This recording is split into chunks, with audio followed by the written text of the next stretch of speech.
여러분 반갑습니다. 반도체 오빠 트레자입니다. 이렇게 또 여러분과 함께하는 시간을 또 가지게 됐습니다.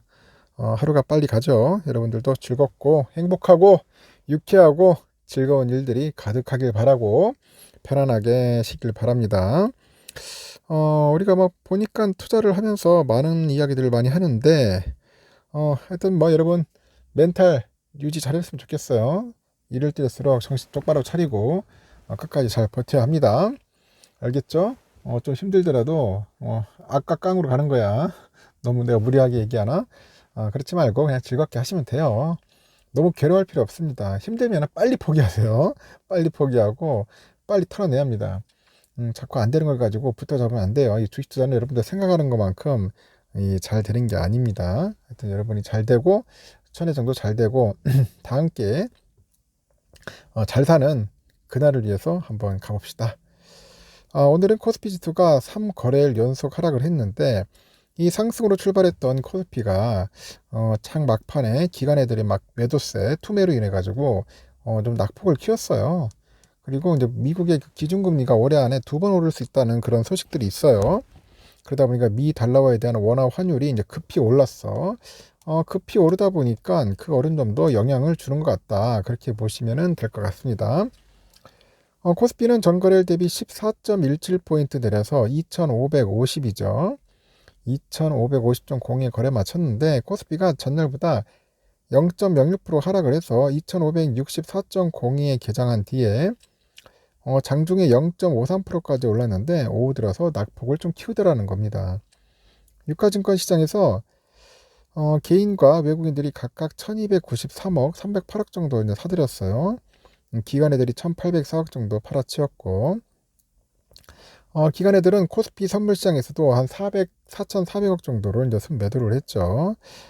코스피 시가총액 상위 종목들 쭉 보니까 콘도세로 마감을 했는데 삼성이 장중에 52주 신고가를 썼는데 결국은 빠지더라고. 이게 뭔 뚱딴지 같은 얘기인지 모르겠지만은 아주 쇼킹했어요. 올라갔는데 빠졌습니다. 빠졌고 아주 아쉬웠고 그리고 하이닉스는 1.66% 상승을 했고요. LG엔솔이 0.5%, SDI 1.2% 올랐는데 LG화학은 좀 빠지더라고요. 0.3% 정도. 이 밖에 뭐 네이버 0.7 올랐고 현대차 마이너스 0.73, 기아도 마이너스 0.46% 정도 약세를 보였습니다. 코스닥은 전장 대비 5.18포인트 하락해서 861.79로 장을 마감을 했고 코스닥에서는 개인들이죠. 개인들이 그 574억, 기관 애들이 131억 정도 순매수를 했네요. 외국인들이 한 504억 정도로 순매도를 했습니다. 코스닥 상위 종목도 주가 흐름이 좀 엇갈립니다. 에코프로 2% 상승했고 JYP, 엔터테인먼트, 셀트리온 헬스케어 각각 1.8, 0.7% 올랐고 반면에 펄어비스, 리노공업 2.4% 하락을 했고 이외에도 HLB, 카카오게임즈 좀 빠졌습니다. 일단은 파월 의장이 연내 2회 연속 금리 인상 가능성이라는 거 이게 조금 골 때린 것 같습니다. 그 매파적 발언에 원달러 환율이 장중에 10원 이상 올랐고요. 실적 기대감이 반영된 일부 업종만 상승을 했고 지부 상승 동력은 좀 부족했다 그렇게 보시면 됩니다. 이날 원달러 환율은 전거래일 대비 10원 정도 올라서 1317.6원에 마감을 했고요. 원달러 환율은 지난 23일부터 5거래일 연속 1300원 선을 못 들고 있더라 그렇게 보시면 됩니다. 추가 금리 인상에 대한 우려는 이미 상당 부분 반영된 건데 그렇게 보이고 있고 단기 과열 부담을 덜어놓는 과정에서 다소 불안한 등락이 반복된 것으로 추정이 됩니다. 간밤에 뉴욕 증시는 제롬 파월 연방준비제도 의장의 추가 긴축 발언과 엔비디아 등 그 AI 반도체 관련주 약세 속에 혼조세로 마감을 했죠. 그러다 보니까 좀 주가가 좀 빠졌습니다. 좀 빠진 게 아니라 약간 좀 올랐는데 그 반도체 섹터가 조금 아쉬웠죠. 하여튼 그런 모습들이 보여서 좀 그랬어요. 요즘 보니까 연기금 애들이 또 아시죠? 삼성전자 주식을 겁나게 팔아칩니다. 전 시간에 제가 영상을 올렸는데 아직 시청하지 않은 분들은 좀 많이 시청해 주셨으면 좋겠습니다. 그리고 또 제가 얘기하는 것들을 잘 챙겨 들으세요, 여러분. 나쁠 거 하나도 없어요. 그리고 주가 조작이나 미공개 정보 이용 등 증권 범죄 사범들한테는 강력한 경제 처벌을 내릴 수 있는 자본시장법 개정안이 29일 날 국회 법제사법위원회 전체 회의에서 통과를 했습니다. 당초에 일부 여당 의원들의 법리적인 부분을 지적을 하면서 통과에 제동이 걸리는 것으로 봤는데 이제 금융당국하고 법무부 등이 신속하게 수정안을 마련하고 국회와 공감대를 형성했고 법안이 계류된 지 3년여 만에 이제 통과됐습니다. 당초 법률안은 이르면 오는 30일 국회 본회의에 최종 의결을 거치기 되겠죠. 본회의에서 가결될 경우 이제 공식 발효돼요. 이제 법사위에서 여야 합의로 통과시켰기 때문에 본회의에서는 무난히 가결될 거다. 그렇게 이야기됩니다. 이 개정법률안이 시행되면 자본시장 3대 불공정 거래 범죄에 대해서는 과징금 부과 등 경제 제재가 확대되죠. 그동안 주가 조작, 미공개 정보 이용, 부정거래 등 자본시장법 3대 불공정 거래는 형사처벌만 가능했는데 그마저도 형사처벌에 대해서 사법당국이 적용하는 엄격한 입증 책임으로 인해서 수사와 처벌에 수년의 시간이 소요됐죠. 그 기간에 증거가 또 인멸되는 하여튼 범죄 행위 입증이 쉽지 않아서 강력한 그런 처벌이 사실상 이루어지지 않았습니다. 수십억 원 규모의 주가 조작, 시세 조정을 저질러도 집행유예와 같은 손방망이 처벌이 나오게 된 배경입니다. 그래서 이제 김주현 금융위원장도 이와 관련해서 자본시장 범죄자들은 막대한 돈을 갈취하고 설령 적발돼도 처벌을 받아도 그 형량이 너무 약해서 몇 년만 버티자 이런 식의 한탕주의가 있었다고 합니다. 그래서 경제적 제재를 크게 강화하면은 이런 범죄를 억제할 수 있지 않겠나 법안의 필요성을 거듭 강조를 했던 것 같아요. 이번에 통과된 개정안 보니까 증권범죄자가 취한 부당이득액의 최대 2배에 달하는 과징금을 신설할 겁니다.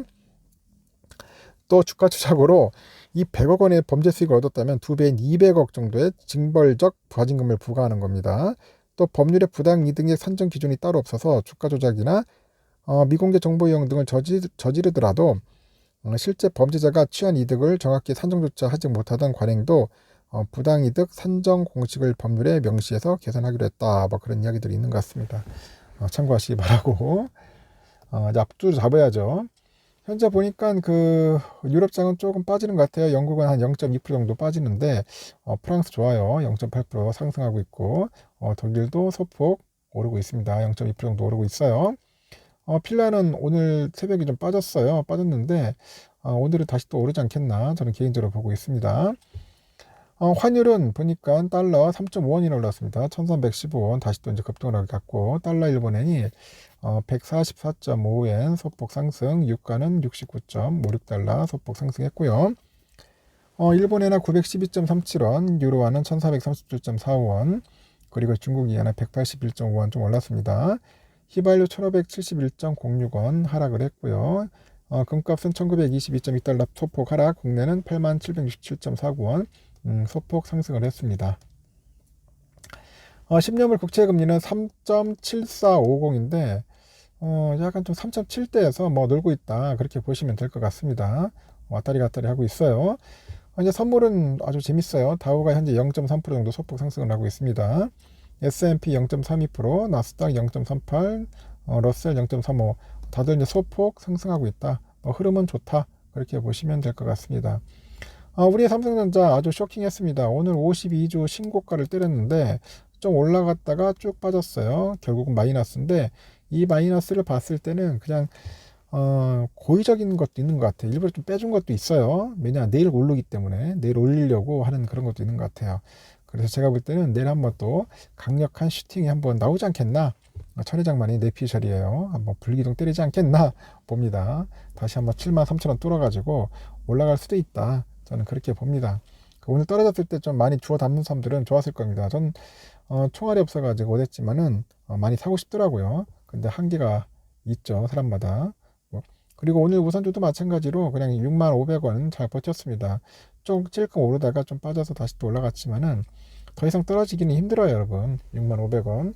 갭 차이는 거의 한 12,000원 정도 유지를 할 겁니다. 12,000원 정도 유지할 건데 내일 한번 시원한 불기둥을 한번 예상을 해보겠습니다. 뭐 여러분 거기서 꼭 제 말이 100% 맞는 건 아니에요. 저도 주가 예측을 하려고 하겠지만은 이게 잘 안 맞더라고. 그래서 너무 맹신할 필요는 없어요. 그냥 재미로 들어주세요. 재미로 여러분들의 내피셜이 있을 겁니다. 참고해 주시고요. 하여튼 이렇게 밤이 깊어 갑니다. 오늘 비도 많이 오고 해서 좀 폭우가 많이 쏟아진다고 하는데 비 조심하시고 혹시라도 한번 그 빗길에 운전하시는 분들은 신경 바짝 쓰고 하셔야 합니다.